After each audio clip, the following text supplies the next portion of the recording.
Hey guys, it's Aaron with Remake This Movie Right. Before we get into this particular episode, I just want to remind you that we are up for a podcast award. So if you have a minute, please go to podcastawards.com and fill out a ballot for Remake This Movie Right in Best Entertainment.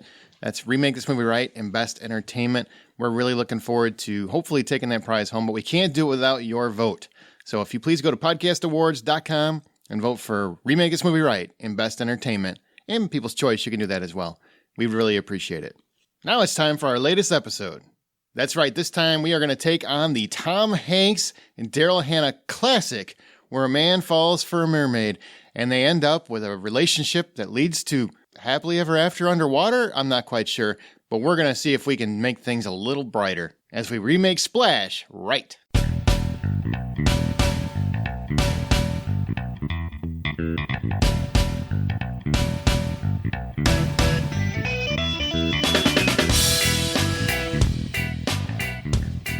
Hello, my fellow cinematic architects, and welcome to Remake This Movie Right. We are a member of the Hollywood Outsider Network. Listen to episodes of Remake This Movie Right on Apple Podcasts, where reviews are appreciated. Your podcast app of choice, or just visit the website at RemakeThisMovieRight.com. Remake This Movie Right is a show that takes an original film that has an actual remake in the works, figure out what still clicks and what doesn't. There's a little bit of humor at it, and then we determine exactly how Hollywood should remake it. So by the end of each episode, we will have the remake ready to roll for Hollywood execs and present it to you in movie trailer form. We are here to tell Hollywood how to remake this movie right. I am your host, Aaron Peterson, and joining me today, and you don't know it, but this is the third time we've made this work. You remember her from our Flight of the Navigator, Stargate, and our Wow Wow West episode, Angela Wallock. Wicca wicca! This is like deja vu. We should remake that. Where's Denzel? Well, let's do that. And she is a first-time on our show, but swears she can do this podcast justice. And this is the third time she's heard that. Courtney Davenport. I wish to be addressed by my mermaid name. Go. I can't. Nobody can do that. Nobody. My can. Mermaid name, My mermaid which is name. a bunch of high-pitched notes, which actually equates out to Barbara. And underwater, wouldn't it just sound like? Blah, blah, blah, blah. It would. Yeah. You've got something there. That's it what I would. thought. All right, Courtney, it's your first time on Remake This Movie Right. So tell us your stance on remakes and your favorite remake of any film. It's going to be a very big surprise. Yeah. You know what? I am on the edge of my seat waiting to hear what the answer is. I know it. I should say something crazy. Okay, so my stance on remakes in general is I was against it in the beginning. We had some icky ones for a while, but lately we've been getting some better ones. My favorite remake is actually The Birdcage because I used to watch it constantly when I was in college. I actually did wear the tape out, watching it as many times as I did. I can't watch it right now because I miss Robin Williams so much. Aww. It actually makes me sad to watch it a little bit. Kind of like that Jumanji trailer. I also miss, what's his name? Who played the congressman? He's been missing from everything. Oh my gosh. His name is escaping me. Gene Hackman? Yes! Where has he been? He's retired. Oh man, another one bites the dust. No, he's alive. He's just retired. It's like Daniel Day-Lewis. Exactly. Except probably less method. Much less True method. enough. Well, and I also want to mention my other favorite remake so that I can get my flogging from a certain someone is Ghostbusters. It just happened recently. I really, really enjoyed that. I had a very good time with it. I love those actresses, Leslie Jones and Melissa McCarthy. I thought it was really, really fun. I stand behind that. You should. I stand with you. Girl, yes. Behind high five. that. High five. Is it girl power? Because I want to be part of this group. I like Ghostbusters too. Yes. You can be the Chris Hemsworth of this group if you would like. I do have glasses with no lenses in them. Yeah. You just have to have the moves. You need to audition. I do not have any of that. No rhythm and no pectoral muscles at all. All right. Well, for this episode, we are remaking the Tom Hanks classic, quote unquote, Ron Howard directed film with Daryl Hannah's breakout role. I know she's in Blade Runner, but this is really her breakout role. Splash. And for those people that have not seen Splash, shame on you. Or you didn't have HBO in the 80s because it was on every single day. Tom Hanks stars as Alan Bauer, who's a man who 20 years earlier as a child had fallen into the water at Cape Cod. He makes out with his underwater hussy, and then 20 years later falls into the water again because he should not be near water. And ironically, he finds the same said hussy. She's just hanging out, waiting for him to fall into the water. Only this time she's very naked. She's very hot. She saves him. Then she runs off. Then comes back with apparently a 7-day leave of absence to spend with her true love, Oh yeah, also her name is Madison, and she's a mermaid. Big surprise. Along the way, we have John Candy as Alan's brother, Freddie, and Eugene Levy as a scientist trying to expose Madison's secret. Before we get to trivia and all of that jive, tell us what you thought. Angela, what did you think of Splash the first time you saw it? Yeah, the first time I saw it, I was probably, I want to say like maybe 6, 7 years old. Probably in hindsight too young to have watched it even back then, but it was the 80s and parents just didn't care, I guess. And you might say parents just didn't understand. You might. I know, I wanted to say it, but I was like, whatever. Don't miss that. DJ Wallock in the house. So I really did. I loved it. I mean, as a little girl, there was nothing cooler. I wanted to be a mermaid so bad that I would, throw water onto my legs to try to see if I was in fact a real mermaid. You would wait. You would throw water on your legs to see if you would turn into a real mermaid? Yes. Okay. Yes. I totally. She may be confusing this movie with Flashdance, I think. No, you splash water on your legs and then you I don't think the science works like that, though. There was logic, and I thought that I was a mermaid, but the irony is, as an adult, my biggest fear, my biggest phobia is fish. So the fact that for whatever reason as a kid I wanted to be a mermaid blows my mind to this day, because fish are gross. I've never heard of anybody scared of fish, but that's cool. Everybody's got their thing. It's a real thing. They're disgusting. I don't know if it's a real thing, but they are kind of disgusting, sure. Well, Courtney, what about you? What was your first experience with Splash? So just so you know, I'm over here raising my hand because, Angela, I feel like maybe you and I were playmates together or something when we were younger, because I, too, am not so cool with ocean-y stuff. Yes. I live in Florida, but I'm not really one to go like scuba diving or anything. I have jumped out of a perfectly functional airplane, and I would do that again, but you will not catch me snorkeling or anything like that. It's just not my jam. But that being said, I loved this movie when I was younger. Every young girl in the 80s who grew up and saw this movie was in love and wanted to be Madison with that hair and that fin. So when I was growing up, were not fancy enough to have a VCR. We were fancy enough to have a VCR, but we were not like highfalutin enough to actually buy videotapes. So my mother would tape them off HBO and Showtime and Cinemax, and our one VHS tape would have 6 hours. So we'd have like Splash and Scarface and some of the Royal Wedding and some of her soap opera from that day, and Donahue or something like that. So there were hundreds of these tapes, and I am the kind of person to watch the same movie over and over and over again. I get obsessed with certain movies. I still do that to this day.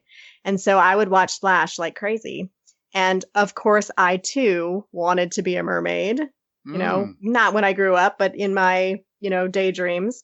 And I would swim in my grandmother's pool for, I would say hours, but probably 10 minutes. Just up and down the pool with that fin motion, keeping my legs together and moving my hips up and down. And I had perfected the, roll over the top of the water and splash everybody who was watching me standing up outside the pool move. I'm still very good at that move, actually. So, Angela, you could have laid along the side of my pool with your legs. I could have splashed you. We would have had teamwork there. Where were you? We would have. Man, in the Midwest, being sad.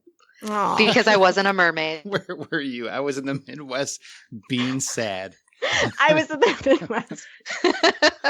I don't understand you people. Okay, so I watched it on HBO all the time. I, too, had a VCR and did do you buy the videotape and you do 6 hours because, you can go SP speed and get 2 hours, but come on, we can get 3 movies on one tape. And movies back then were like $100 to buy one. So you just you couldn't do it. Yeah, kids don't know how good they got it. You know what I'm saying? And I will say, unlike you guys, I never once thought about being a mermaid. I thought about, where's this naked, gorgeous blonde at in New York? I want to go to New York and find me a gorgeous, naked blonde lady walking around. That's what I thought. And also, I want to hang out with Tom Hanks while I'm looking for her, because he's kind of the coolest guy on the planet at this time.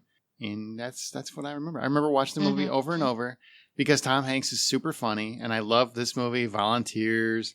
I don't know why I like that one, because it's not even really a good movie, but I just like Tom Hanks. And I'm one of those people that didn't like it because of the mermaid stuff. I liked it because Tom Hanks was in it. And we're probably going to get into the meat of the movie, but could anybody do physical comedy in the 80s better than Tom Hanks? That's what I realized when I was rewatching this recently. He is so funny. He has the whole, remember when he's in the elevator lobby and he's going back and forth and he's falling over at the bar? He's like, his physical comedy was right there. It was perfect. Yeah. And it wasn't just pratfalls. It wasn't just falling down. I mean, it was clever, just randomness. It was very random, his physical comedy.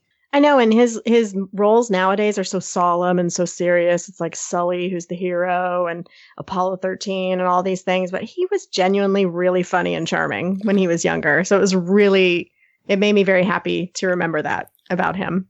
So would you have seen Sully like tell some jokes as the plane's going down? And he's just like, listen to this. This is pretty funny. Check it out. Maybe not so much when the plane is going down. Maybe, I don't know. Maybe after he landed it? Ooh, mermaid joke. Perfect time for a mermaid joke. He's in the water. Oh, my God. Anybody see Madison out the window? Nope. All right. This is weird. All right. That joke didn't land at all. All right. So please subscribe and review us on Apple Podcasts, Stitcher, or whatever podcast app you use. If you have your own pitch or thoughts on this episode, please email us at remakeismovieright@gmail.com. It's remakeismovieright@gmail.com. We'll mention it on the next teaser episode. Right now, let's have a clip from the original Splash. Oh, thank God. Excuse me, do you know this woman? Yeah, I do. Just don't ask me what her name is. Well, we've been trying to tell her that it's closing time, but she doesn't seem to understand. Yeah, well, that's because she doesn't speak any English at all. Hello, Alan. How was your day? Excuse me, I never went to college, but wasn't that English. Thank you for letting me use your television. It was very educational. It's all right, miss. What's your name? It's hard to say in English. Well, just say it in your language. All right. My name is...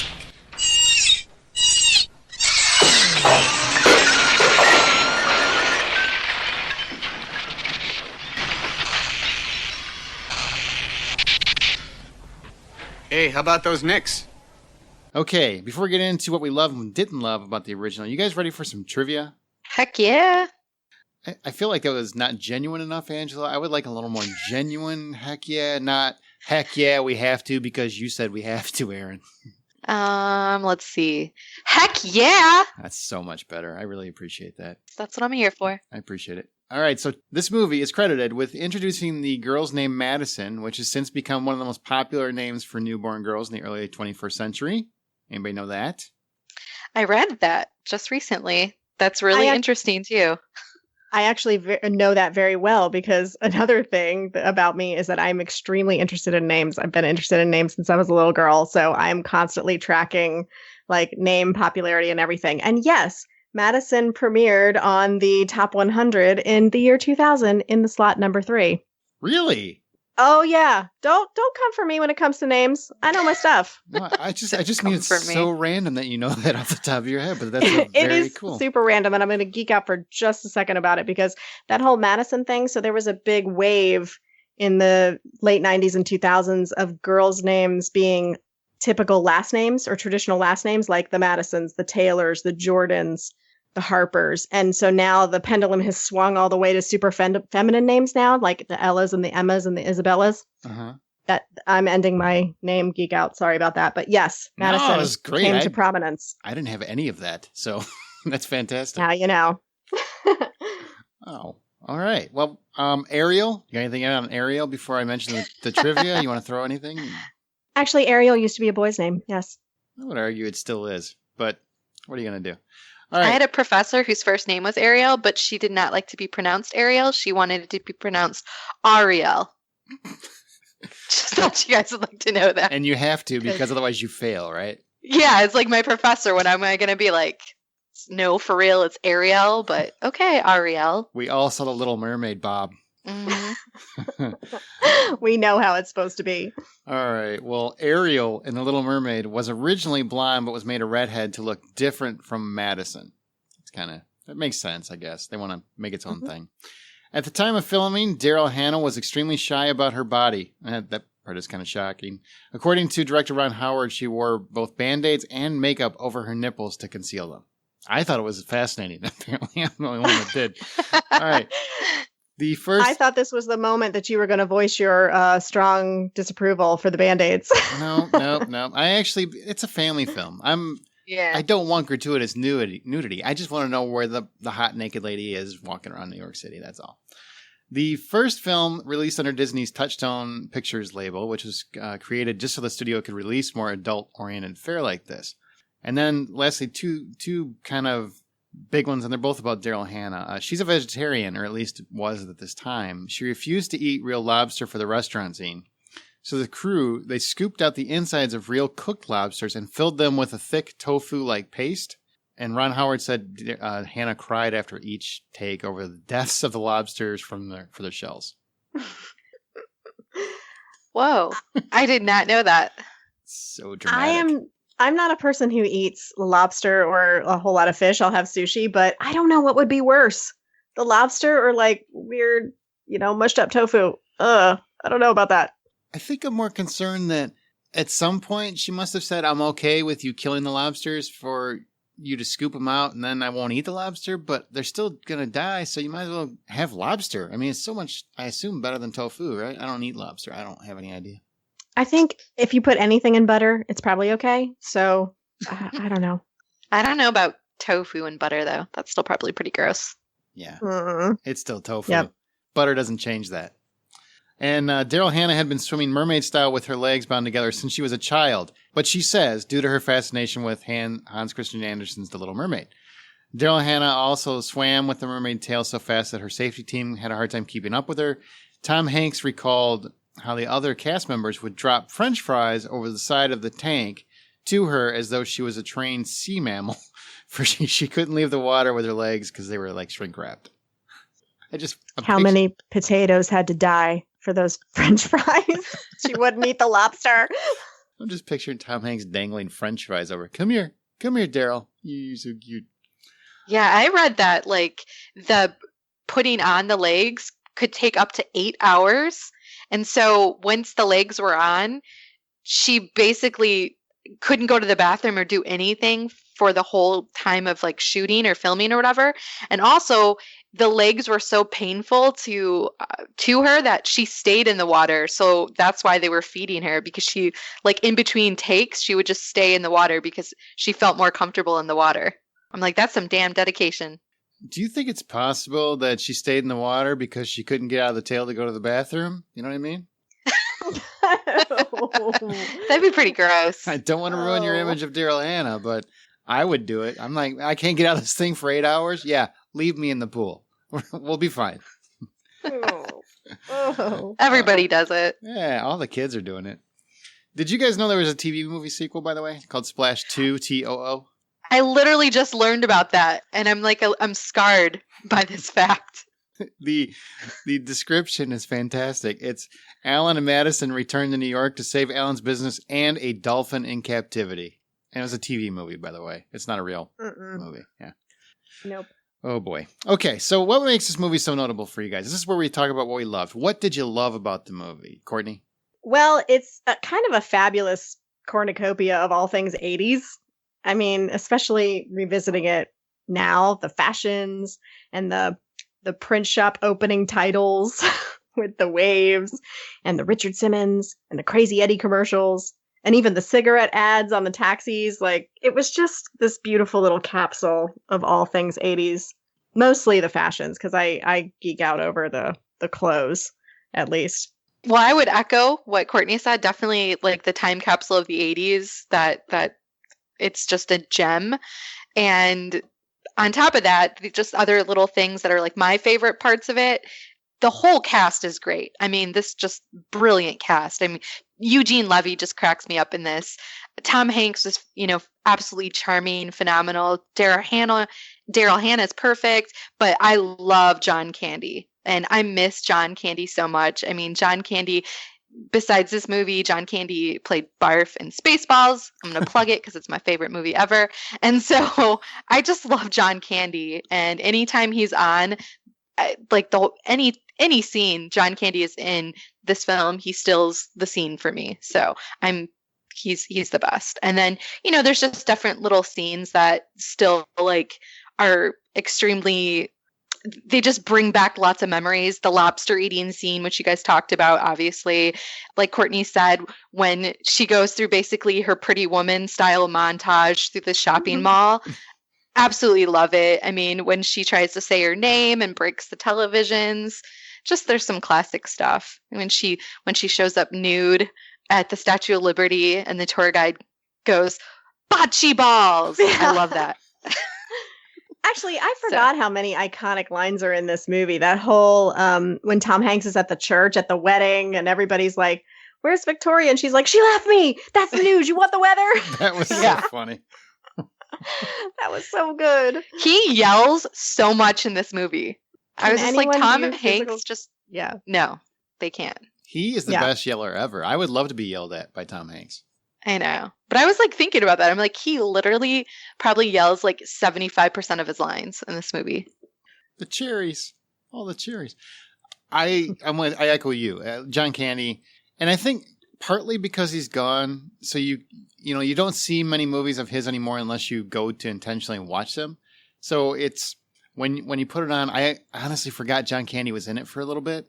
And then he shows up and I'm like, oh, John Candy's in there. I remember. And then then Eugene Levy pops up and I'm just like, oh, this is when Eugene Levy was that like really annoying guy before he became this weird father figure that he, the American Pie era. Mm-hmm. And I just forgot what a douchebag he was for most of the movie. There's a lot of iconic stuff with him. Let's just pee in his air hole or whatever. And that by those backwoods guys that were helping him. I had a lot of fun with it. Daryl Hannah, though, as much as I love Tom Hanks, Daryl Hannah I found just delightful. She's not somebody that I have really enjoyed a whole lot of her work. I mean, I enjoy her, but I think she's made some questionable choices, as many actors do. Trying to pay the bills. I don't think she's ever found anything where she was quite as engaging as she was here. And I think a lot of that was because she doesn't do a lot of talking. It's more with her body language and her general appearance. I mean, just how she's really naive. She's really engaging. She's charming. I hate to use that word again, but she's just she's the dream girl to a degree, and she plays it well. And there's not an ounce of arrogance in her performance. It's just a very good-hearted, good-natured performance, and I really love that about it. Very natural, and I love that. And the relationship is, even though it's scary fast, I mean, it's the kind of relationship you tell your children to never have because this is bad, But I loved it. I mean, they kind of break your heart and they melt your heart, and when they're together, you feel like Tom Hanks really does love her, even though you don't know quite why. And you really feel like she loves him, and you don't know. And I think everybody wants that, where the other person can't take their hands off you. And this is that. And nobody really has that. Not many people have that. And this is that. That's kind of the dream. And that's why I love I just think as a couple, they're wonderful. They are. She plays awkward innocence. And it's just like, and I feel like the reason why it was probably so good, I feel like that's really how Daryl Hannah is in real life. Like if you've ever seen her in interviews, I feel like this is probably the closest character to her in real life. She's just very sweet and awkward. And then you watch Kill Bill and you're like, maybe not. Yeah, I think, yeah. Yeah, I completely agree. She just had this wide-eyed innocence, about her when she gets to New York and when she's dealing with Alan, Tom Hanks. And it was extremely sweet. And it makes you wonder, like, well, she didn't do a lot of talking. Was that her limitation in her acting? They say, if you've ever watched Mad Men, they say that about January Jones, because some people had an issue with the way that she would portray Betty, but then other people would be like, no, Betty's supposed to be icy. She's supposed to be cold. She's supposed to be distant. So I wonder if some of Daryl Hannah's personality didn't play into her portrayal of Madison. And if it did, I'm not mad at it. I mean, it was really perfect. I think we can all agree that they were charming. The bathtub scene, that's another thing. I thought that was a wonderful scene, even if it's kind of ridiculous. And I felt like At one point, Tom Hanks was almost a lifetime abusive boyfriend for a moment because I'm like, she's trying to take a bath, dude. Relax. Why are you ramming the door down? Calm down. He totally does overreact in that scene. A little bit. Listen, he's only got 6 days with her. I mean, he's got to look at her for every second. That's true. But she's like, look, I'm going to smother you. I'm going to attack you everywhere we go, even on the refrigerator. But I need 5 minutes to take a bath. And he's like, where are you at? What's going on? Open the door. I was like, well, you're psycho. Stop it. But I do love that scene. I love her. And, you know, that's when you really see the fin. You get a good glimpse of the fin and what's going on. And the hair dryer to dry it was pretty funny. It's just an iconic scene. I also love that John Candy, his character, he's a player. How funny is it that John Candy is a player in this movie? Like, that absolutely cracks me up. Yeah, but his games are weak. That whole dropping the change underneath the skirt. Come on, man. You got better game than that. Yeah, he landed 2 ladies at the wedding, though. Oh, fair enough. What was how he grew up? What was the moron twins? We're not twins. Is that the one? Is that the line? I think that was a line. That was pretty funny. All right, so what doesn't work? We've talked about all the great things in Splash. What doesn't work? Angela, what doesn't work? Or whoever's ready.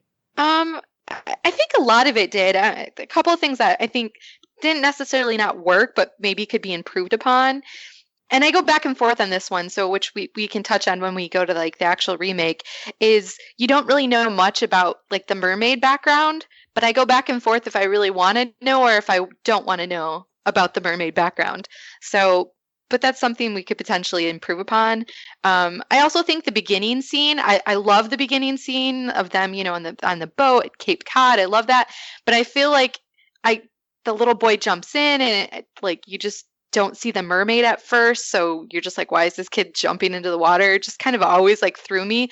So I think that just scene could be better. Like I almost wish you would have seen like the mermaid under the water and then like saw him jump in. It was just kind of weird for me. I don't know. And then the only other thing, it's not really necessarily could be improved upon, but Alan, as much as I love him, and I do love him, and I love Tom Hanks, he comes across as kind of a jerk a lot. Like you just said, like breaking down the door of the bathroom, and then the way he overreacts, like during the proposal and everything like that, and then the way he treats her after she's found out. I'm like, he's kind of a jerk. So I'm like, maybe in the remake, Alan's not so much a jerk. I tried to. I was telling somebody at work that about the scene. I'm like, as much as I love Tom Hanks, that scene really kind of creeps me out. And like, no, it's really funny. It's charming. I'm like, yeah. Picture Jason Statham doing playing it the exact same way and doing the exact same scene. Suddenly he's a psycho murderer. You know, it's really just a matter of the actor. You got lucky with the actor, but it's a really kind of creepy scene. It is. It's pretty creepy.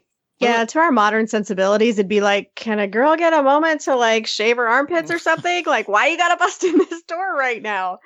Courtney, we all know girls don't have hair under their arms. Come on. You're absolutely right. We do not. That's true. I don't know what I was talking about. I have very strong feelings about some of the things that did not work in this movie. Yay! I love that. Let's hear it.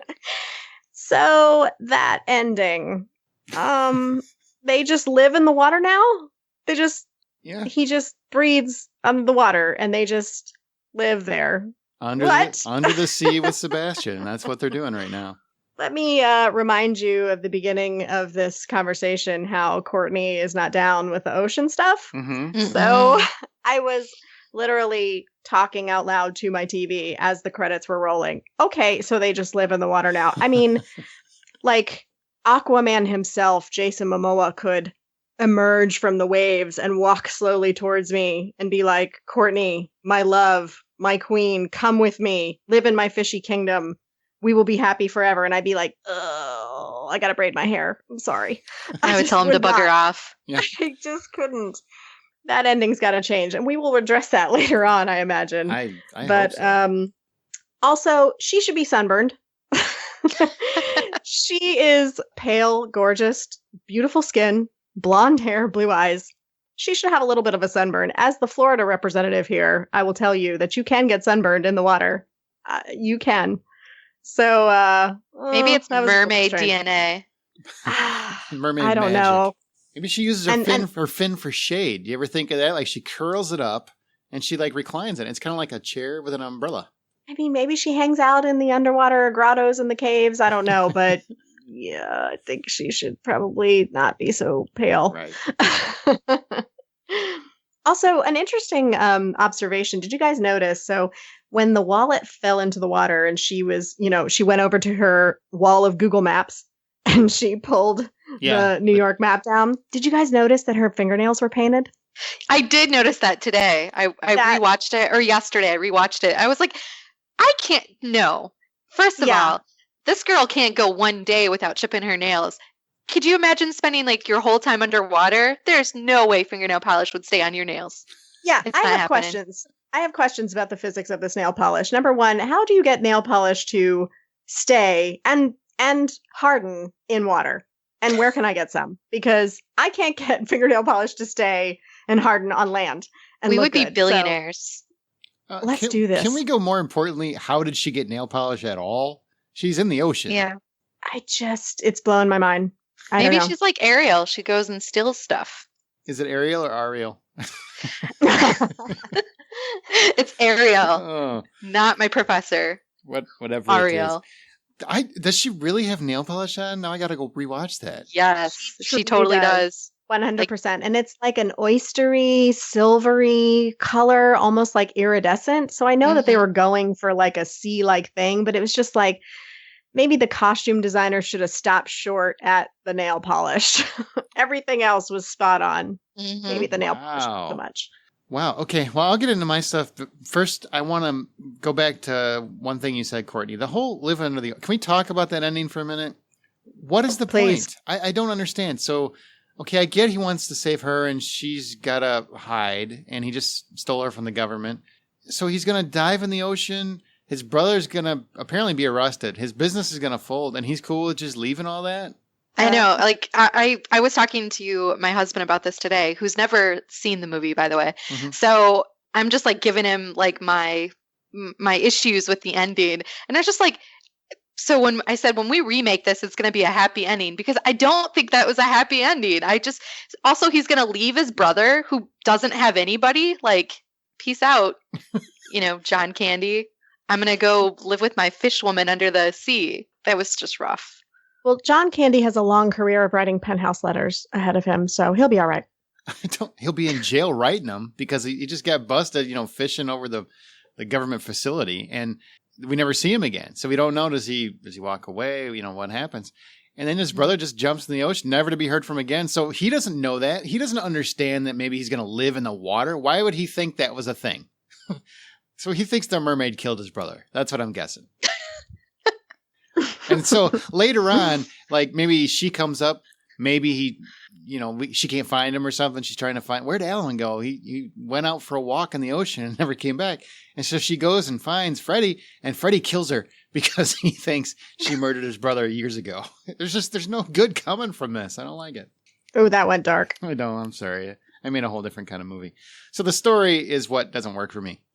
As much as I enjoy the movie works in spite of the story, not because of it. The whole falling into that big ass ocean twice over 20 years, and apparently the same gorgeous mermaids just hanging out there, apparently waiting for him to fall down. I just thought that was a little bit of a stretch. I know it's a fantasy. Also, dude should learn how to swim. You almost drowned. Why don't you learn how to swim? Because just when saying. You kind of drown, gorgeous blonde naked women pick you up. I think true. He figured out like this is better than Tinder for this guy. He's got the moves. Guys, here's what I'm going to do. You're all talking about I'm lonely. I'm going to go in a boat, fall in the ocean. Hot chicks will pick me up. It happens every time I do it. So there's that. Warning to listeners, do not follow that advice. No, well, if you can swim, give it a shot. I don't know. It could. Let's try some magic. But didn't you see the ending? He was a perfect swimmer at the ending. I mean, it's just, that's how it worked. Well, she kissed him. So if you kiss somebody underwater, they can swim. That's it. Magic. That's it. Use that in court as your justification. How'd she drown? I don't know. I saw Splash. I thought if I kissed her underwater, Yana, she'd be fine. She didn't. My bad. So my problem was I felt like everything was kind of it just magically came together. It didn't really make any sense. And it's one of those movies you just let everything slide because it's very charming. It's engaging. The chemistry is great. The actors are great, even if the story is ridiculous. Just ridiculous. So should Splash even be remade, or should it be placed in don't touch status? Courtney. I actually think it would benefit from a remake, mostly because of all the crazy plot holes and the insane stuff that just doesn't agree with our modern sensibilities. I think it could be redone and be very charming. I totally agree with what she just said. Like, we could fix some of the plot holes from the original, and it definitely, what we love about it so much is it's a time capsule of 1984. So, which is fine for people who like the 80s, who grew up in the 80s, but I think today's kids probably would not quite get it. So I think that there's room to modernize it. Oh, there's room, and there's room to actually have an ending that we can all be happy with. And poor Freddy, a happy ending, exactly, where Freddy is not just a vigilante looking for justice for his murdered brother in the sea. All right. Well, before we get into our remake, here is a clip from the original Splash. Madison? Alan? Yeah, of course, it's Alan. What are you doing, sweetheart? Taking a bath? Mm-hmm. Can I come in? No! What was that? Madison, are you all right? Everything's fine. Well, then let me in. I'll be right there. I'm just changing. Enough is enough, Madison. Come on, open the door. Something is wrong. Alan, can you bake me some pancakes? Make you some... Madison. All right, Madison, this is getting scary. You either open up this door or I'm going to break it down. No, Alan, please. All right, that's it. Alan, no! No!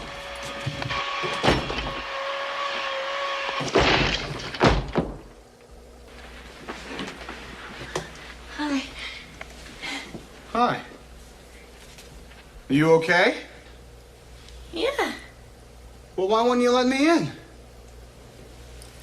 I was shy. You were shy? After the car and the elevator and the bedroom and on top of the refrigerator, you were shy? Okay, we're back. Now, here's what we know about the intended remake, and I couldn't make this up if I tried. Jillian Bell will take up the lead. That's not bad news.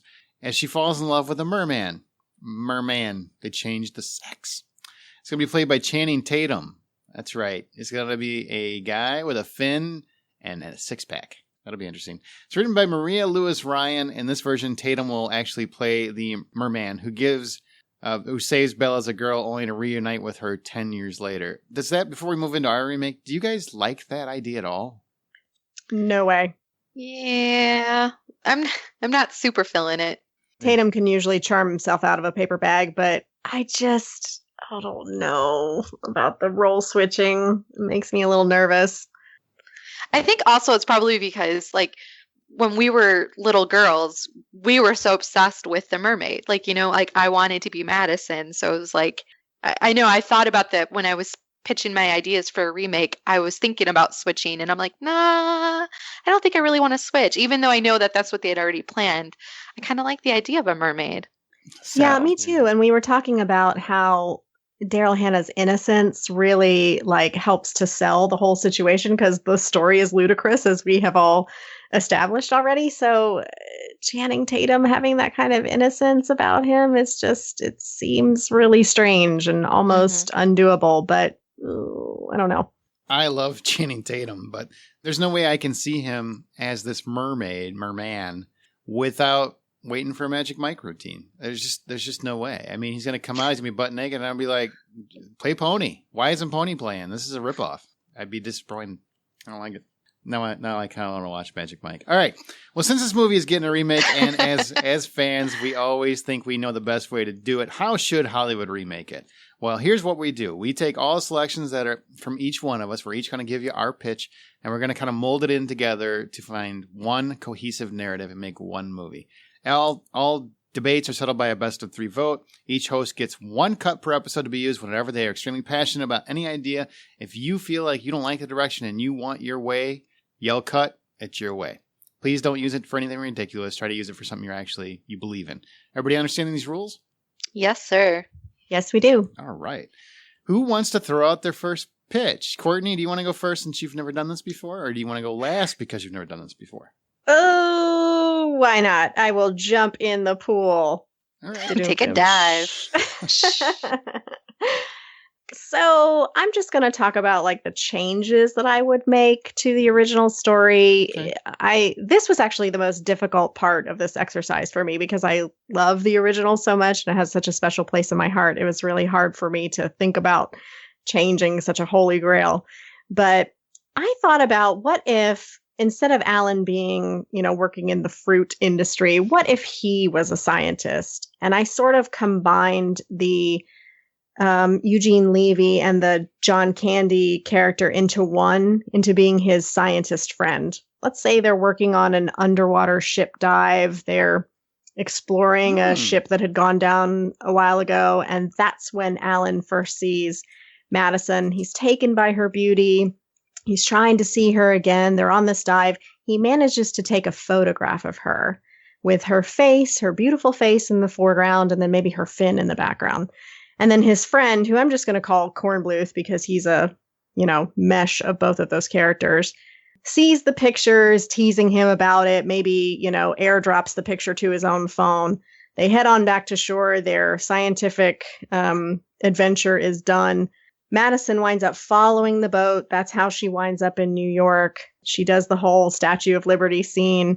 Lots of that pretty much follows the original movie. And then let's say Alan is going to be getting an award because in the original movie, he actually gets to go to a dinner with the president. So that's a pre 9/11 situation. Yeah, that's a bit ridiculous. Nowadays, you'd have to pay $20,000 a plate to get in a room with the president. And to just switch guests at the last minute. Hey, can I bring my date instead? Sure, it's all fine. Come on in. Yeah, no problem. And by the way, she might be foreign. So, just don't check her out. She's fine. She's pretty. So she has no ID. That's cool.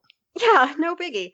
So let's say, Madison comes to him. They have those couple days of doing it everywhere like they do. And then let's say he's getting an award instead, or he's getting a scientific scholarship. So there's still a big dinner. There's still press. And he's awarded some money in front of everyone. Kornbluth is a little jealous of this. He's starting to understand that maybe she is a mermaid because maybe he goes to the apartment to see Alan and she answers the door and he's like, I recognize you from that picture that I saw when we were out on the boat. Now he's convinced that she's a mermaid. He does the whole exposure at the dinner. That all happens the way it happens in the original. He helps her escape, but here's the new ending, which I like so much better than the original ending. So Kornbluth helps her escape. They go out to the dock. They're surrounded by guys with guns and they say their tearful goodbyes. And Madison actually still has the necklace at this point. So she kisses him deeply and it's beautiful. And then she goes to put the necklace on him, but she actually whispers something in his ear that the guys with guns don't hear, but we pick it up. Mm-hmm. And then she jumps into the water and she disappears. And he's just standing there somewhat dumbfounded.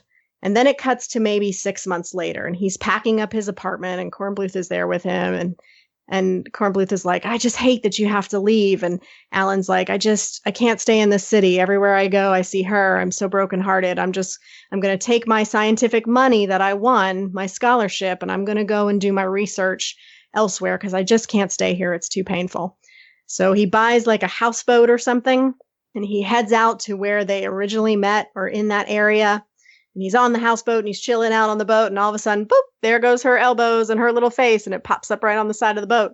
And they live happily ever after on the houseboat where he gets to, live on the boat and cook. And then she gets to spend her days in the ocean and then spend her nights with him. And everybody's happy. That's a much better ending. Wow. I like that. Huh. That's pretty good. And you did a lot of different stuff. All right. Well, we each get to throw out our pitch first. And then we'll see which way we want to go. Angela, batter up. Okay, so I kind of ran into the same issues with Courtney. I'm so nostalgic for me that there wasn't a lot of stuff that I wanted to change. So instead of making I made some changes. I more wanted to kind of modernize it also. So originally it was, 1984 and you get a flashback of like almost 30 years when he's a little boy or whatever, 20-ish years. So what I'd like to do in the remake is have it take place now, and then the flashback scene of little Alan is like in the 80s, so which I think is kind of cute because it kind of ties back into, the original Splash or whatever. So anyways, I kind of want it to start out the same, Alan on vacation. I did want to introduce another character instead of it just being like his brother. I wanted to add a sister to the mix for reasons that we'll get to. So I wanted to have like, an older sister and older brother thing. I would like the scene where he actually falls into the water to be a little bit more clear. I want you to actually see like the little mermaid girl and then him jumping in or whatever. So I think that part's kind of the same. Ideally, I'd like to kind of keep it similar in regards to he works as he grows up or whatever. He works with his family. But what I kind of wanted to do is change the siblings a little bit, where instead of his brother Freddie being the player, I wanted Freddie to be actually married and have a couple of kids. And then I wanted his sister to kind of be like the pervy player girl, because I still think that's funny to have a character like that. So, and the reason why I want a family is because once Madison's introduced, that's one thing we never really got to see was her interact with children. And I just think that would be something cool because, she's just such a weird, innocent person. It'd be funny to see children interact with her and what their take on her would be. So in regards to that, I think instead of I didn't really think of what business that they all ran together, but it still could be the fruit business for all I care. But instead of it being like a wedding and then he goes to Cape Cod from all that, I was thinking that the family actually could have a rental house on Cape Cod, because it means so much to the family. Like they vacation there, and so they're actually at the vacation house when something happens where he ends up in the water again and gets saved by her again. You can kind of go through the whole thing. She finds his wallet and tracks him down. Definitely have to have her coming up to the nude to the Statue of Liberty, because that part is absolutely hysterical.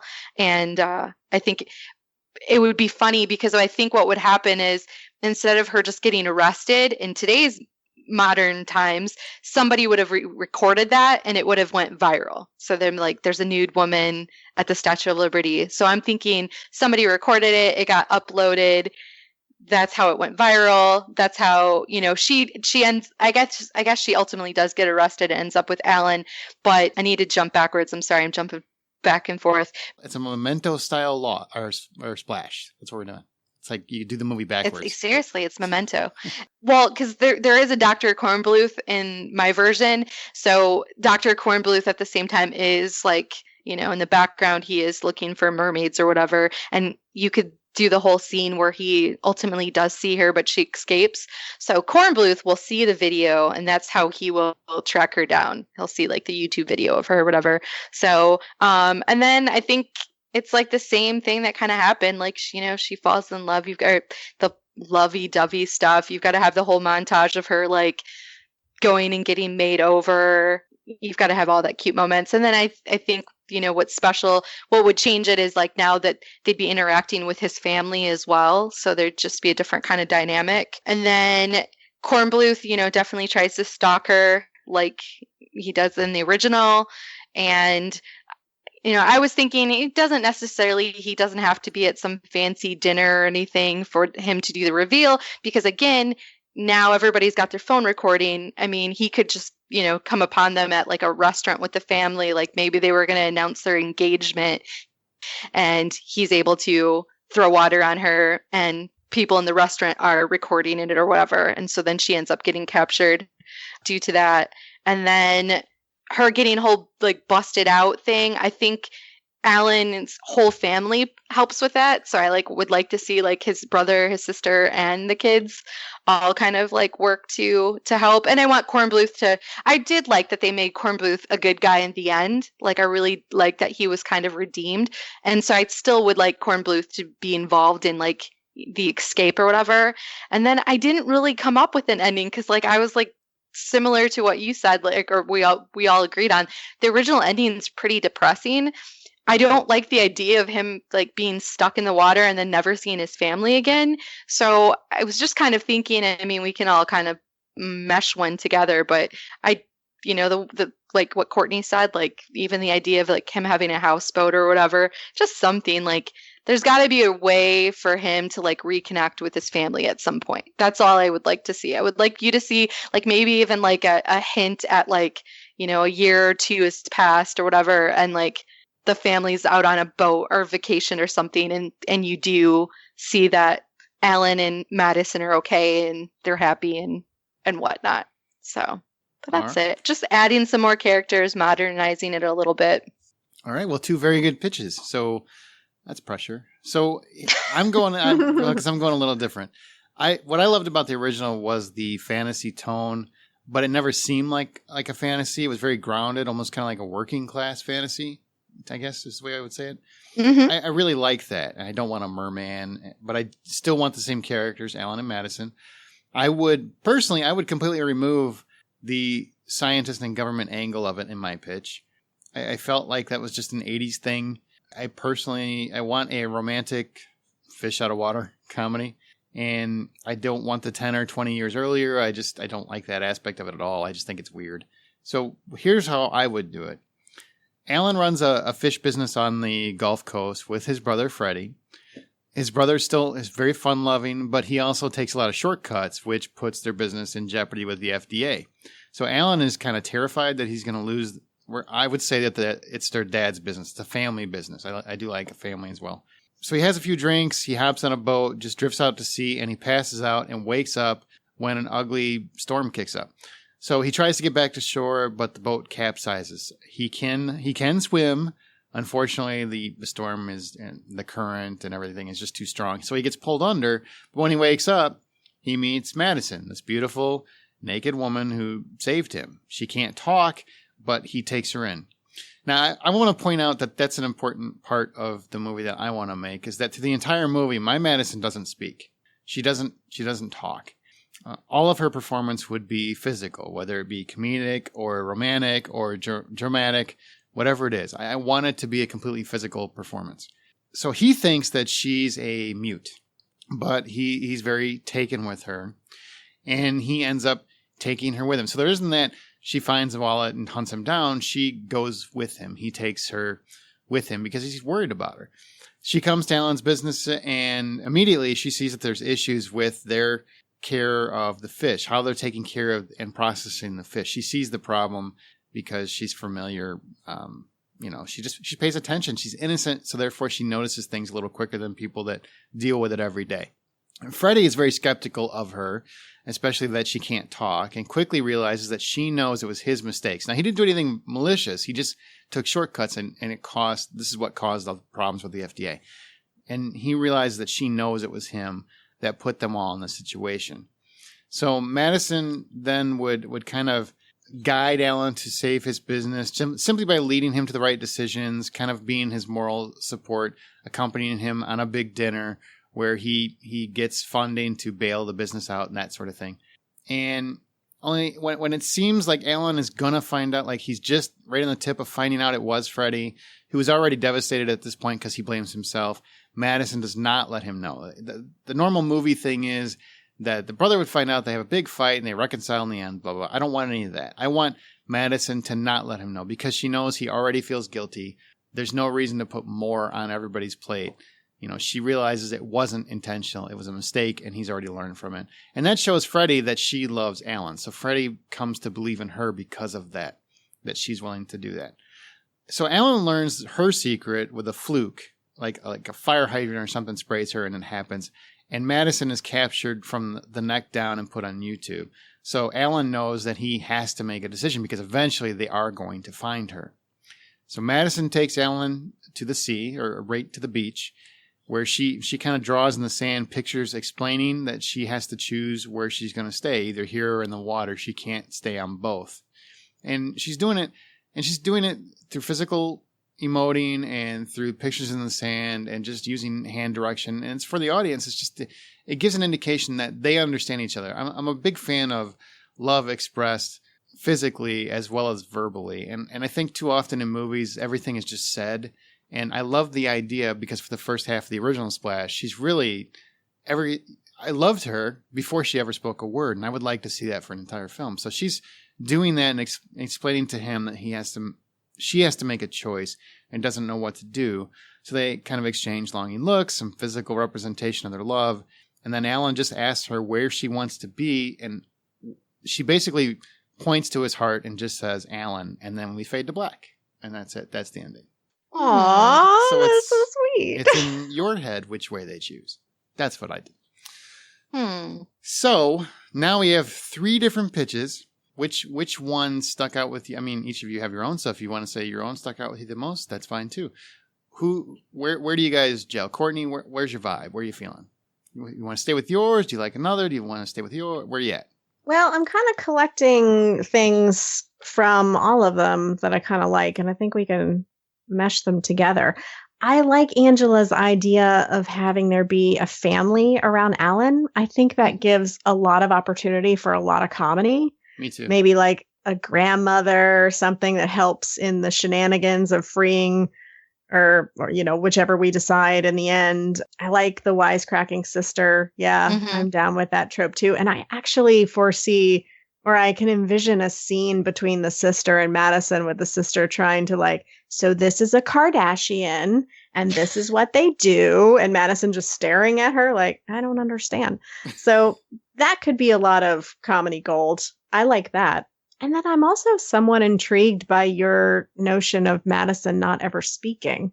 I had not thought about that before. It would have to be a really strong actress who would not allow it to be too, I don't think dour is the word, but she'd have to bring the physical comedy to balance it off. So it would have to be somebody pretty strong, but that's intriguing to me. Also, I think maybe we could mesh that with maybe my ending and maybe we got ourselves a movie. Angela, what do you think? Like exactly what she said. Those are kind of the things that I was picking out from the 3. I still do like the idea of a family. I want to see, again, like Madison interact with, older people and children. I think that there's room for lots of humor with that. I also think that it'll make me feel better when Alan chooses to go into the ocean with her or leave, like that his family actually is like cohesive family as opposed to just leaving his brother behind, which again still doesn't sit right with me. I thought about like what you said too with her not talking, because it is that is probably like one of the silliest parts of the movie is that she just learns how to talk like immediately because she watched television for like a few hours or whatever. So I think as much as I like that, if you take that away, I don't want to say it grounds the story because nothing about the story is grounded or whatever, but it makes it a little bit more believable, like that she actually can't speak the same language. And there is something sweet that 2 people who they fall in love despite a language barrier and are able to still like you said communicate their love like physically, and they still connect on a different level than 2 other people or whatever. So I do like that, and I'm totally cool with the ending of Alan just like who's to say that Alan has to like choose to go with her right then. I like the idea of him like meeting up with her secretly like 6 months later or something like that, after having like kind of also like preparing himself for like the fact that he's kind of giving up his life and everything like that he's not just like jumping right into the ocean, literally. So so that's my take. Oh my gosh, you guys, I've just figured out how we can incorporate Aaron's idea of Madison not talking with the ending that I came up with. So maybe when he first sees her, there's this like really beautiful shell or something that's actually in the picture. And that's the shell that's in her necklace. So when she kisses him and gives him the necklace and he sees the shell, then he understands that that's where he has to meet her with no words spoken. Oh, I like anything that's not just spelled out. I love endings that aren't spelled out. Mm-hmm. I don't like endings where they just lead you into the ocean and swim away because that's dumb. But I like endings that aren't spelled out. So how do you mesh the main plot of it? I mean, okay, so I like the scientist and I like actually both of your, but they're both kind of completely different. So how would you do that? Would you go scientist or would you go they own the food company? I like the family thing. Keep the family thing. I'm on board with that. So I think we all agree on that. Make it a family comedy, family and romantic comedy. My big Greek splash. And then you have, I don't know, what do you guys think? Where do you land? You two. Well, I think you could do like the family thing, but you could do, that. I guess we could do like that. Alan is a scientist, that he does work, and it doesn't necessarily have to be his brother, but maybe like there is a co-worker with him, because maybe they're like marine biologist or whatever. Yeah, there you go. Not scientist, marine biologist. Well, I guess there's water scientist. So I'm going to say marine biologist, because I still think there's got to be like kind of like a bad guy. I want there to be a Dr. Kornbluth kind of character. So I think like a co-worker could be that, and he could be like suspicious of like Alan. Once like Alan brings medicine into the picture, this guy could be like suspicious of the fact, like, what's going on with her or whatever, and is trying to figure out her story, throughout the movie or whatever. That's one way you could kind of. That's the one thing I'm pretty against, honestly. I'll be honest with you. I don't want the bad guy, the mustache twirler. I don't want that. I personally don't want that. I mean, it sounds like both of you guys do. Well, I don't know. Does that mean you're going to use your cut? Yeah, I will probably. The cut's coming down. I have a really good person cast for that role, though, man. I'm going to have to throw the cut down. I'm going to have to. Boom. The gauntlet is down. I'm sorry, Angela, but I got to do it. I'm very passionate about this one. I really want. The one thing that always bugs me with romantic comedies is they always end up having some cheap, like, I guess they're trying to get the guys to show up or whatever, but they have some cheap criminal element to it, and I just don't want that here. I think it has the potential to be a very sweet and charming movie without that. And a lot of people have fallen in love without people trying to kill them or trying to destroy them or whatever. And I think you need a conflict. I understand that, but the conflict, I think, is the relationship as a whole. How to, just like a lot of other movies, how do we make this work? I mean, you're a frickin' mermaid and I am not. So how do we make that work? And I think that's your conflict. I'd rather have that than the henchman. You can have the character like Kornbluth. You can have as a character, but just not somebody that's trying to just, get rich or show the world or anything like that. That's my cut. Touche. Sorry. So if we're going to take the evil mustache twirler out, as you say, then probably I guess we should stay more in line with Aaron's storyline, where it's more of and your storyline, Angela, where it's more of a family-owned fish company, and Madison just sort of shows them the way. Well, you could still be a marine. You could still be a marine biologist and just not have a vile henchman kind of thing. That's all. I mean, it's the same. I think you can still do that. I think you can merge both your ideas. That you have the scientist, and I'm trying to remember now because we're about 3 pitches in. I'm trying to remember exactly what was their goal, their ultimate goal originally in your pitch. In my pitch? Yes. Really in line with the original movie.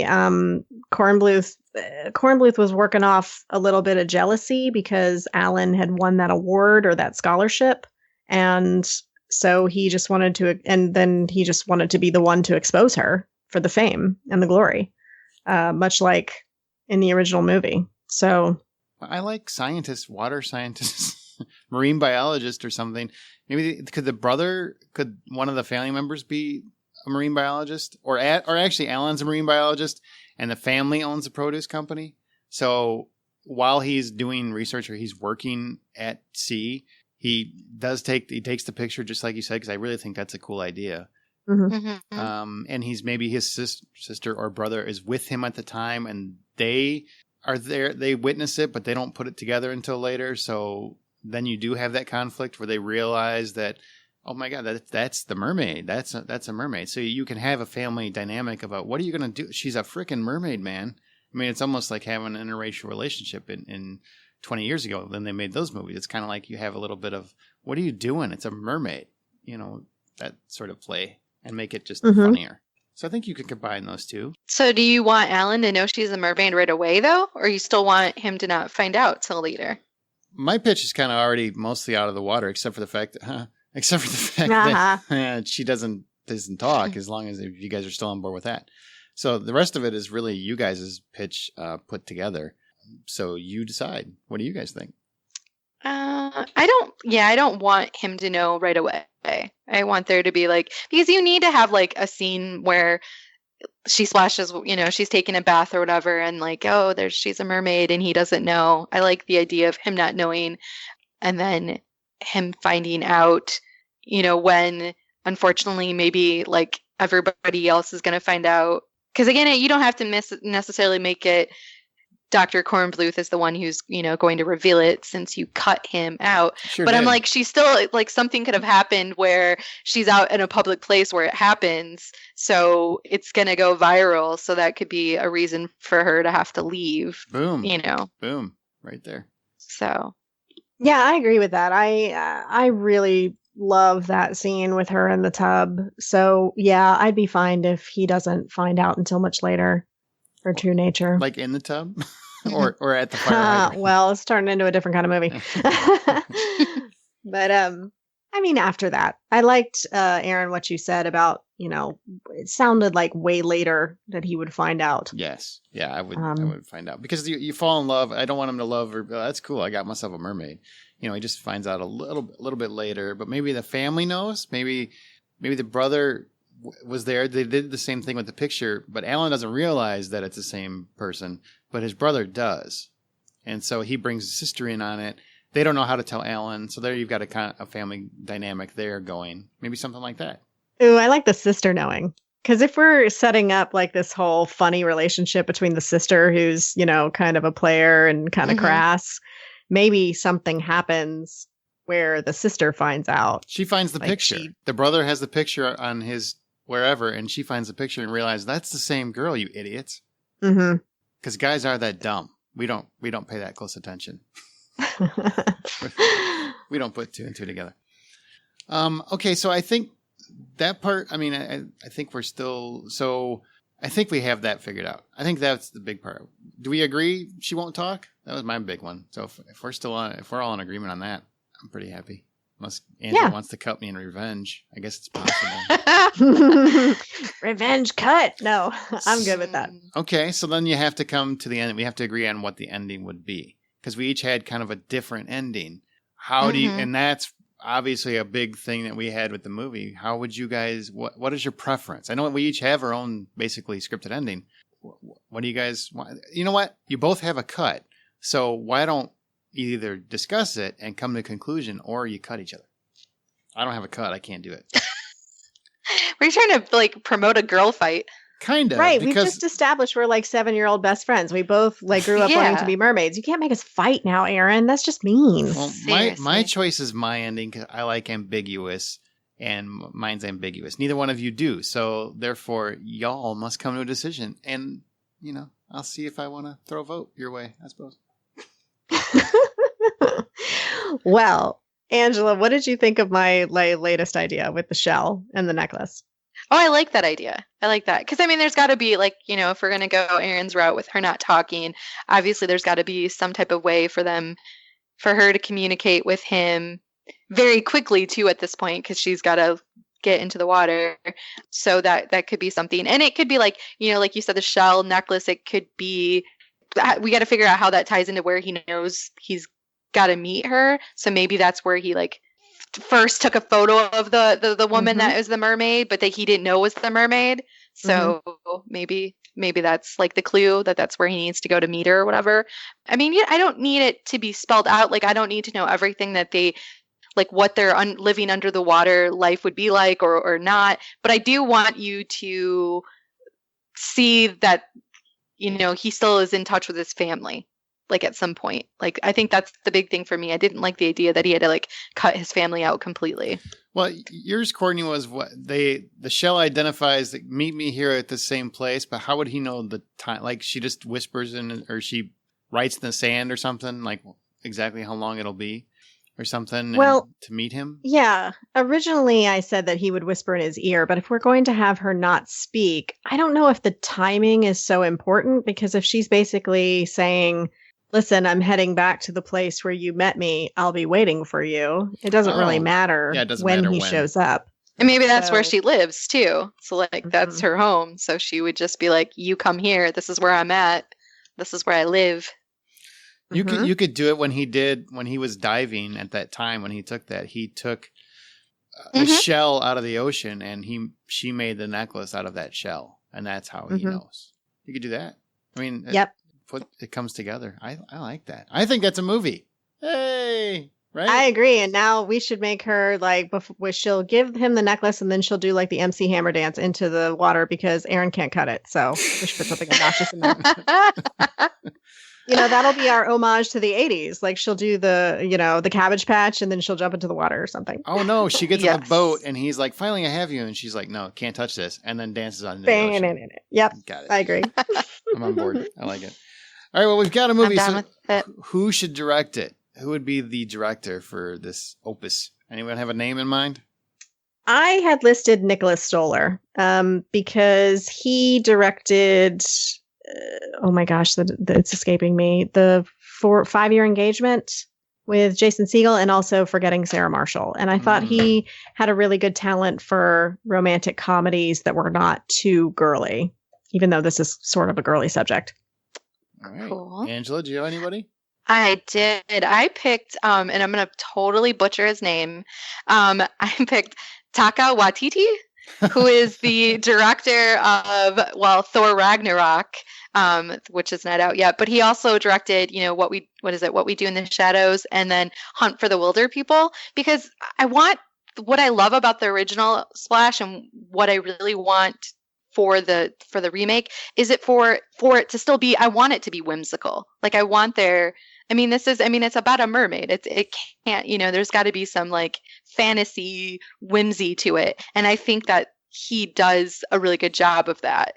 And he's hilarious. And I just think he would, like to Courtney's point, it wouldn't be super girly. It wouldn't be like a really girly romantic comedy. I think it would appeal to like both sexes. So yeah, Taika Waititi. And now I want tacos. Oh, yeah. Man, I really like both your picks better than anybody I had. So I'm just going to... I already went for the family angle of Angela. I'm going to go with Stoller, I think. Just because I like Forgetting Sarah Marshall more than I like Hunt for the Wilder People. I like both. I love that movie. That's tough because I do love what we do in the shadows. Mm-hmm. I think it might be too weird, though. I don't know if I want a weird Splash. Well, I want it to be like whimsical. Like I want it to have a Tim Burton feel, but not have Tim Burton direct it. Oh God, no. Johnny Depp would be Alan. That's what I'm saying. I don't want it to be Tim Burton. Johnny I just want Depp it and to Amber have Heard. The feel. Oh no. Well, Johnny Depp's not allowed near this film. Yeah, I agree. So much makeup he would wear to play Alan. All right, I'll go with Keita. Unless she wants to cut, I'll go with Keita. It's whimsical. No, I'm pocketing my cut. You are? I know she's saving it for Alan probably, or the mermaid. All right. Well, we got Wakiti. Now let's go to, this is two big ones. Let's cast Alan first. I think that'll be the easier one. Who do you guys each have for Alan? This person I think is just absolutely perfect. Besides the fact that he just looks like what I want Alan to look like, which is, young Tom Hanks, I guess. He is funny, charming, cute, and just perfect. And that would be Joseph Gordon-Levitt. Courtney, who's yours? Because I got a feeling we're never going to get to mine. I was actually worried that Angela was going to say my person when she was like, he's funny, he's cute, he's so charming, blah, blah, blah. Mine is Daniel Radcliffe. Because if you've seen him in any romantic comedy, he was in a little comedy that I don't think many people saw called What If, where he was just adorable. And he's got those eyes and he can do a little bit awkward also. And he's about in the same age range, I think, at this point as Tom Hanks was. Tom Hanks was 28 when this was made. Mm-hmm. So he is my choice because he's just charm in a bucket. So. Wow. Well, because my pitch was going a lot more drama than whimsical, I guess. So I picked Aaron Paul. Jesse from Breaking Bad. I just find him to be an underrated actor who's got a lot of range and never really gets the chance. But I like Radcliffe. I'm on board with Radcliffe. That's a unique way to do it, and I never would have even thought of him. I would never would have thought of him. Yay! I am down with Daniel too. And I love JGL, but I love Daniel. You also went after my Harry Potter love, and it worked. That's your benefit. right. There you go. No, I really like that. That's it's exactly to your point. He's all of those things, and I just like picturing. I'm just picturing his eyes, his face. Like, it's so sweet. Yay. Now, what about Madison? Who's got a Madison? I'm going first because you guys have gone first the last few. My pitch is, and before a year ago, this person never even would have hit my radar because I didn't think she had any range. I thought she was I thought she had range, but I didn't think she had comedic range. I never saw her do anything funny. And then I saw a movie called Me Before You. Did you guys see that? And yes. Emilia Clarke won me over so many different ways from Sunday. She is absolutely adorable. She doesn't have to do anything. She's very funny. She's very, very gifted with physical comedy, which I never expected. And she's super expressive with her eyebrows. She is super expressive with her eyebrows.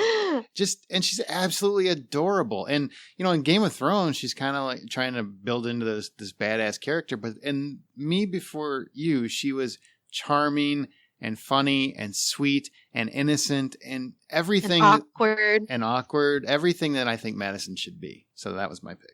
It's my pick too, Aaron. Yay! Is it really? Oh my gosh. So this is really weird because apparently we're on a Game of Thrones thing because I picked a Game of Thrones actress, but not her. Lena Headey. So, no.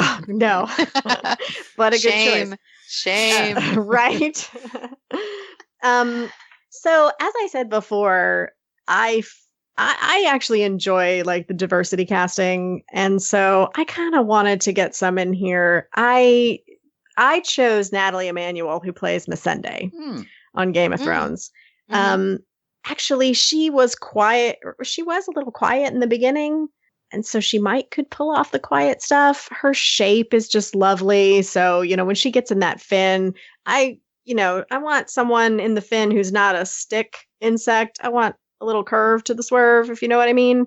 So, someone who has some shape. Gosh, I really love the Emilia Clarke choice, though. Aww. I know.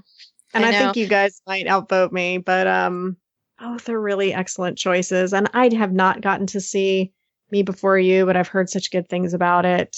And she does have range. Why am I talking myself into this? You guys don't even have to say anything. You will change you will see. Seriously, I really was blown away with how impressed I was by her in that movie. Honestly. All right, I'm going to trust you two, and we can go Emilia Clarke. Woohoo! Yay! All right. Oh, Emilia Clarke and Daniel Radcliffe together, like, woo! I know. My fantasy-loving heart is like... I know. It's like fireworks going off. We need a dragon. Can we get a dragon in this movie? Just randomly flies by? We can. We can do anything. All right, nostalgic moments. This is the last part of this particular aspect of it. What nostalgic moments do we need from Splash? I know we need the bathtub scene. We've already said that. So is there anything else? The Statue of Liberty, right? You wanted that? Okay. Mm-hmm. What else? I'm going to stand firm on she needs the name Madison. I don't want to change the name because that name was so iconic and it played such a large role just in the cultural zeitgeist of little girls being named Madison. Mm-hmm. My big thing was the fin that we've already talked about it. The scene in the bathtub, I can see it perfectly in my head. I could see it perfectly in my head, even though I hadn't seen the movie in 15 years. But, you're looking at the bathtub, the fin comes up and it just rolls out and flips over. That has to happen. So I think it all works, except we don't have an angry guy banging on the door outside. That would just be just not cool. Daniel Radcliffe is so polite. He'd be like, excuse me, Madison, can I come in, please? Hello, so I did have the perfect Dr. Kornbluth, though. I'm going there. I totally wanted Dr. Kornbluth to be Keegan-Michael Key. Ooh, I picked TJ Miller. See, we knew. It was good. I picked nobody because I cut his ass. What? Yeah. Also, Angela, this one's and I will do another movie with TJ Miller and Keegan-Michael Key, and it will be amazing. It will be amazing. But this one was for you, Courtney. So I wanted his sister to be played by Kate McKinnon. Yes. Yeah. Oh, I could not love you any more than I love you. I know. And I wanted Freddie to be Adam Scott. So, yeah. You guys are grossing me out. All right. I'm on board with everything you said. All right. So let's get to the next clip. This is the final clip from the original Splash. Hi. Hurry. This a big secret you've been keeping from me? Is it that you're a mermaid, or is there something else? No, that's it. Alan, don't feel guilty Guilty about what? about not loving me anymore. Oh, Madison. All the time we were together, you always knew how I was feeling. Can't you tell now? All right. Now we are back, and now we're going to have our final pitch for Splash. The re-emerged? Rebooted? I don't know. How do you say that when you come out of water? The surfaced. The surface. Resurfaced. Resurfaced Splash. This coming up for air. This is the trailer. That's going to be the tagline. Finally, coming up for air. This is going to be the trailer from Wayne Henderson, courtesy of MediaVoiceovers.com. Here's Wayne Henderson telling you what the hell we just made that you guys can now see coming to theaters soon. Take it away, Wayne. Unbeknownst to him while diving with his brother in the middle of the ocean floor, Alan Bauer has stumbled upon something magical. One seemingly innocent picture seals his fate, and love walks into Alan's life in the form of Madison. As Alan strives to save the family business, Madison wordlessly charms her way into their lives. No secret can remain buried under the sea forever, however, and Alan's lascivious sister ultimately learns the truth. Madison is a mermaid. Can love survive differences so extreme? Find out next summer as Taika Waititi picks up the mantle and throws Daniel Radcliffe and Emilia Clarke into the deep with a tale that will make your heart believe again. Splash. Great job, Wayne. Great job. Awesome. Nice stuff. always. Love what you do. MediaVoiceovers.com. Go hire the guy. Now, before we close the show out, we're going to share some listener memories of the film. We do post the film that we're going to be covering on Facebook, on our Remake This Movie Right group. And we asked you guys what your thoughts on the movie were. And Wayne Henderson actually hopped on there because he wanted to get his points in there. He says, I remember thinking that Tom Hanks and John Candy would be great together, and adding in Daryl Hannah, fresh from the Blade Runner success, would be magic. I laughed a lot at this film in the theater. Fun times. Wayne's out in theater. Mm-hmm. Kyle Nolan says, what about Splash 2? Isn't that the one that needs remaking? It just needs to be never spoken of. Let's, right. like, We just never need to talk not about acknowledge it. Yep. Can I just tell you how much I love when they make sequels and they call it TOO, like Teen Wolf 2 and Splash. Yeah. So silly. All right, Shoya Odom. She says, I love this movie. I was 13 and I remember me and my mom going to see this classic, mainly because she loves Tom Hanks. Your mom is right. This movie just brings back the sweet memories of childhood. Aww. And to counter that, Tori Melchin says, honestly, one of the few Hanks movies I don't care for. What? That's what she said. I just read it. That's crazy. Scott Clark, all I remember from this movie is the scene where the mermaid is sitting on the bathroom floor trying to dry herself out with a hairdryer. Not sure why that stuck out to me. I think I have an idea, but I'll tell you off the air. Gary Hicks, a deeply awful film, only redeemed by some of the visuals being rather enticing. I think I know where you're going, Gary. And, well, I mean, awful is like, it works despite the story problems, I think. But to each their own. And It's also still, it's like a critically acclaimed film. It's sitting at like a 84% on Rotten Tomatoes. So Alien Covenant is actually a critically reviewed well film, and it is awful. So it happens. Ooh. I'm just saying it happens. But Splash is charming. good. It's charming. It's charming. It's Tom Hanks in his heyday. And Tammy Plain says, I haven't seen it in so long, I can't even remember what it's about. It's about a mermaid, Tammy. Yeah. It's about a mermaid and a human, and they do it a lot of ways and a lot of places in like a couple days. How do they do it in the water? Like once he swims away with her, they can't do it anymore. She's got a fin all the time. How does that work? Biology is important to me. Fin is in place. I was waiting for Courtney to bring that up. Yes. I mean, that is a problem. The fin is in place. There is no hanky-panky anymore. Why are we even talking about this? I mean, Well, that's why Courtney having them on a houseboat at the very end. Makes sense. Except she would get out and you have to wait for her to dry. God, will you grab the towel? This has been like 20 minutes. I'm losing my mood, honey. Come on. Aaron, that is what foreplay is for. Come on. Playing with a fin? I just want there to like be a bumper sticker on the boat. Like if the boats are rocking, don't come on in and knocking.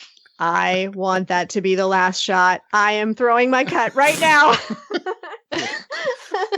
You just made it a Ernest movie. That's what you just did. Ernest Saves Madison. So Wayne Henderson is available at MediaVoiceovers.com. You guys, thank you for being here. Courtney and Angela, thank you both for being on Remake This Movie Right. Thank you for having me. Yeah, thank you. I'm going to go back to the pool and start practicing my mermaid swimming again. And Angela, you can come over. Good luck. I know. I'm like, I'll just be sad in the Midwest. If I start hearing we are the two best friends that anybody could have, if I hear that, I'm just going to have to hang up on both of you. So, Courtney, this is your first time. Did you enjoy doing this? Do you like doing this? I did very much. Thank you for giving me a good reason to go back and watch this movie that I just loved so much. This was great. And I love the conversation. Sweet. Well, guys, remember to subscribe and review us via Apple Podcasts. We're also on Stitcher, your podcast app of choice. Our email is remakeismovieright@gmail.com. We're on Twitter @RemakeRight. And our website is remakeismovieright.com. Please share the show on your social media outlets, whatever they are. Facebook, Twitter, Reddit, whatever you use, please get it out there. And I'm going to give you the tease for the next episode, which is going to be, we're doing another Stephen King one. Troy and Wayne are coming back to do Dreamcatcher, which is awful. So I look forward to remaking that movie right. Oh, that's so awful. All right. Well, the credits have rolled on this remake, but be sure to come back for our next one. Remember that every film you love will get a reboot someday, and only you can remake that movie right.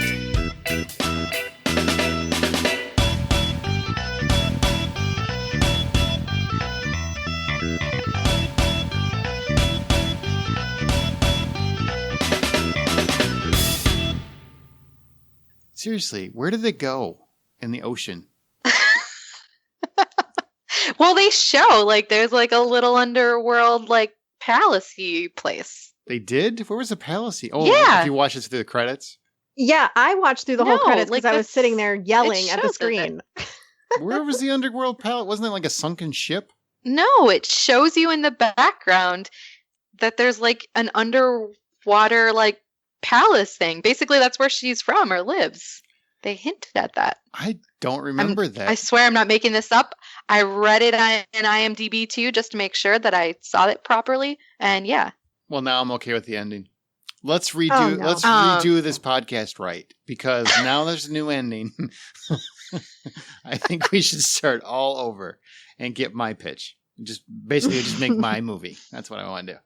No, I don't think that. But it's like, which is totally cool. I like, that's like nice that they're living in an underwater like kingdom or whatever. But to Courtney's point, then they still can't do it because they sure can't. Unless she can take that fin off. They spent the whole first 2 days of their entire getting to know each other just doing it all over the place. And they will not have that connection anymore. It's not going to go anywhere. It's going to be bad. It's going to be a toxic relationship. He's already like jealous.